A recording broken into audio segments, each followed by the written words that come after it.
አሰላሙ አለይኩም ወራህመቱላሂ ወበረካቱ። ውድና የተከበራችሁ የቻናል ቤተሰቦች ሙስሊም ክርስቲያን ወገኖቼ ሰላማችሁ ይብዛ። እንዴት ናችሁልኝ? ከኔ ጋር ሁሉ ሰላም፣ ሁሉ መልካም ነው። ዛሬ መጥቻለሁ። እንደተለመደው ለቤት አዲስ የሆናችሁ ሰብስክራይብ በማድረግ ተቀላቀሉ። ነባሮች ደግሞ ላይክ፣ ሼር ማድረጋችሁን እንዳትረሱ። ዛሬ ይዤላችሁ የመጣው ከቲክቶክ መንደር ዞር ዞር ስል የታዘብኩትን ነው። በተለይ እኛ ሴቶችን የሚመለከት ነው። በላይክ ጀምሩት። እሱም ምንድነው እኛ ሴቶች ስንባል ገንዘብ ስናገኝ ገንዘብ ያለው ጋር ሄደን መለጠፍ እንደምንወድ እየተሰደብን ነው። በተለይ እንግዲህ ቲክቶከሮች ሰሞኑ ጆርዳንኤል እና አዶናይ እና ማነው ስሟ ጄሪ ነው ቱጃ ማን ነበር ስሟ? ስሟን ጥፉልኝ። እሷ ጋር እንግዲህ ይችኛዋ ከጆርዳንኤል ጋር ነበር መጀመሪያ ፍቅር ግንኙነት ያላቸው። ከእሱ ጋር እንግዲህ አሸሸ ገዳሚ ካሉ በኋላ ያው እንግዲህ የተፈጠረው ተፈጥሮ በነዘዌ እሷን ትቶ ነው ከዛችኛይቱ ጋር አሸሸ ገዳሚ ሲል ልጅ መውለድ ደረጃ የደረሰው እና ጂያኒም ራሱ ተጣልታ ከሌላ ጋር የሄደችው እሷ እንደዛ አድርጎ ነው። እኔን እንደት እንደ ፍቅረኛ አስቀምጦኝ እንዴት ነው ከሌላ ጋር ሄዶ ልጅ መውለድ ደረጃ የደረሰው ብላ ተናዳ ነው። እና እስር ቤትም እንግዲህ ድምፅ ሁናው ነበር ሲጀመር። ያንንም ሁሉ አድርጎት ራሱ አልረሳችም። ጓደኛዬ ነው ብዙ ነገር አሳልፈናል ብላ ድምፅ ሁናው ነበር እስር ቤት በታሰረበት ጊዜ ማለት ነው። እና አሁን ላይ በቃ ይዘዋታል አልኳችሁ፣ ይዘዋታል። በቃ መጨፈርም በቃ ከሚዲያ ወደ ሚዲያ እያዘዋወሩ አንቺ ገንዘብ ወዳለው ቆይማ የአዶና የሚባለው ከታሰረ ወደ ልትሄጂ ነው እያሉ ይዘዋታል ነው የምላቸው። እና እኔ በጃኒ አልፈርድም። ኦልሬዲ አጠገቤ አስቀምጦ እኔን አስቀምጦ ከሌላ ሴት ጋር ሄዶ ወስልቶ ልጅ መውለድ ደረጃ የደረሰው ሰውዬ እኔ ምን ይሰራልኛል? እና የራሴን ህይወት መምራት ስላለብኝ ወደ የተሻለው ሂጄ በቃ የፍቅር ጥያቄ ስጠየቅ እሺ ብዬ ጥሩና ደህና ሰው ከተመቼ ለእኔ የሚመችኝ አይነት ሰው ከሆነ ሂጄ ህይወቴ መመስረት ግዴታዬ ነው። ህይወት ይቀጥላልና ማለት ነው። ገና ለገና ጆርዳንኤል ከርቶኛል፣ ከሌላ ልጅ ወልዷል፣ ከሌላ ሰው ጋር ህይወት መመስረት አልችልም። ይሄ ሞኝነት ነው።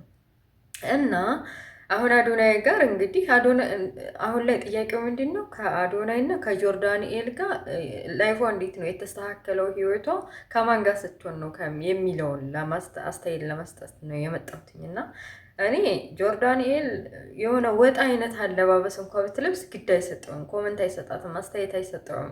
የሆነ ኢትዮጵያዊነታችንን ባህላችንን ምናምን ካልቸራችንን እሷ እንትን አትልም። እና የሆነ በቃ ሆዷን ብርቷ ምናምኗ እስከሚታይ ድረስ ክሊፕም ሁሉም የተለያዩ ቪዲዮዎችም ስትሰራ አረ እንደዚህ አይደረግም ምናምን አይላትም፣ ወይም ለመሸፈን ምናምን አይታገልም ማለት ነው። እና አዶናይ በጣም ነው የቀየራት። በቃ እንዴ በጧቱ ተነስታ ነጠላ ምናምን ለብሳ ቀሚስ ለብሳ ምናምን ቤተክርስቲያን ሄዳ የምትሳለም ነው እኮ የምትመስለው። በጣም ተቀይራለች። እና አዶናይ ቀይሯታል። ስነ ስርዓት ምን ቦታ ከትልልቆች ሰዎች ጋር እንዴት መሆን እንዳለባት በቀደም እንደውም የመኪና ሽልማቱ ጊዜ ያው እንግዲህ ያለባበሷ ትንሽ ወጣ ቢልም እሱ ለመጋረድ ለመሸፈን እየሞከረ ነው።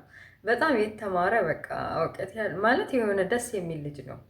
እና ህይወቷ የተቀየረው ከዚህኛው ጋር ነው ማለት በቃ ከሰዎች ጋር ምናምን ተከብራ ክብር የሚባለው ነገር እንግዲህ እኛ ሴቶች ታውቃላችሁ፣ ከሰዎች ጋር ምናምን ጎረቤት ምናምን ጓደኛ አክብረዋት፣ ቲክቶከሮችም ራሱ አክብረዋት በስነ ስርዓት ጌም ተጫውታ አውሪታ ስቃ ተጫውታ ተውጣለች። እንዴ ከጆርዳንኤል ጋር ያለች እኮ ስድብ ነው፣ በቃ ስድብ ነው የሚሰድቡት። አንቺ መሀይም ደግሞ እንግሊዝኛ ትንሽ የኔ ቢጤ ይቸግራታልና እንደዚህ በቃ በጣም ነው ሙሽልቅ አድርገው ስድብ አድርገው ከጌም የምትወጣው ማለት ነው። ተናዳ ተበሳጭታ ምናምን ነው። እና አሁን አዶናይ ጋር የለም እንደዛ አይነት ነገር የለም። አታ እንደው ጊፍት እንኳን ሲላክላት ምናምን አስፈቅዳ ነው ማለት ነው። አስፈቅዳ ነው የጊፍት እንዴት ነው ልቀበል ከከሌ ነው የተላከልኝ ምናምን ብላ አስፈቅዳ ነው። እና ለማንኛውም እኔ የተመቸኝ አዶናይ ነው። እናንተስ ምን ትላላችሁ ማለት ነው? ሀሳባችሁን ስጡ፣ ኮመንት ስጡ።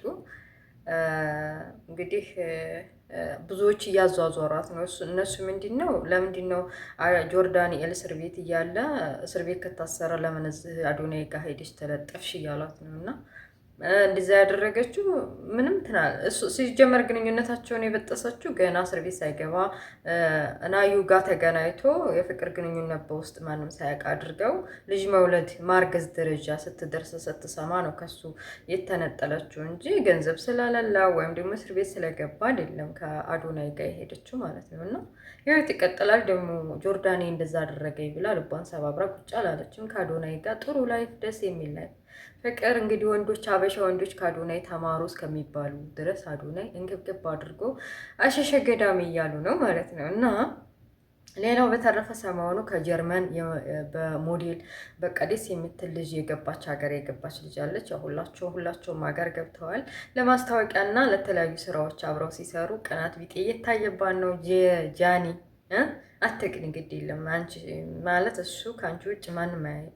ምንም ስራ ቢሰራም እና ኮመንት ቢሰጥ ልጅ ትፈዛ ቀረች እኮ እንግዲህ ፍቅረኛ እንዳለው እያወቀ የኢንስታግራምሽን ቴሌግራምሽን ምንሽ ምንድን ነው የሰው አስተያየት ምናምን እንዲሰጥሽ ተብላ ስትጠየቅ ፍዝዝ ብላ ቀረች። እንግዲህ እህትዬ ተስፋሽን ቁረጪ ነው የምንለው። ተስፋሽን ቁረጪ። አዶናይ እንግዲህ ከጄሪ ከማን ነበር ስሟ? ኧረ ስሟ ደግሞ እያዝልኝም ጻፉልኝ እና ከእሷ ጋር ስለሆነ ተስፋሽን ቁረጭ ነው የምለው። በመሀል የመገቡ ሰዎች ደግሞ ስርዓት ያዙ። ከዛ በተረፈ ደግሞ እኛ ኮሜንታተሮች አንዱን ከአንዱ ማጋባት፣ አንዱን ከአንዱ መለጣጠፍ ብናቆም የተሻለ ነው። የሚያምርባት ከጆርዳኒኤል ነው ምናምን እያላችሁ ነው። እሷ የምፈልገውና ደስ ይለኛል ካላችሁ ሄዳለች አላስ ሁናለች፣ ህይወቷን እየመሰረተች ነው። ከዚህ በኋላ ደግሞ አዶናይ እስር ቤት ሲገባ ወይዴ ልትሄጂ ነው እያሉ እየተቻቸዋን ነው። እና ይሄ እንደዛ አይባልም። ህይወት ይቀጥላል። ደስ ካላሰብ ጋር ህይወቷን ትቀጥላለች። እና ወደ ቤተሰቦችዬ እናንተስ ምን ትላላችሁ? ጃኒ ህይወቷ የተቀየረው ወይም ስርዓት፣ በተለይ ስርዓት የሚባለውን ነገር የተማረችው አለባበሷን የቀየረችው እኔ ከአዶናይ ጋር ከሆነች በኋላ ነው። እናንተስ ምን ትላላችሁ? ኮመንት ስጡ፣ ሀሳብ ስጡ። ላይክ ሼር ማድረጋችሁን እንዳትረሱ። ለቤት አዲስ የሆናችሁ ሰብስክራይብ ማድረጋችሁን እንዳትረሱ። በሌላ ፓርት እስከምንገናኝ መልካም ሁሉ እመኝላችኋለሁ። ወሰላሙ አለይኩም ወራህመቱላሂ ወበረካቱ። ወይዬ ይሄ ብርድ ደግሞ እንደው ግዴታ ካልተንጠራራሽ እያለኝ ነው። እንደ ያረበ ረህማን እንዴት ነው ብርድ እንዴት ይዟችኋል? በተረፈ እና ባይ በሌላ ፓርት እስከምንገናኝ ባይ ባይ።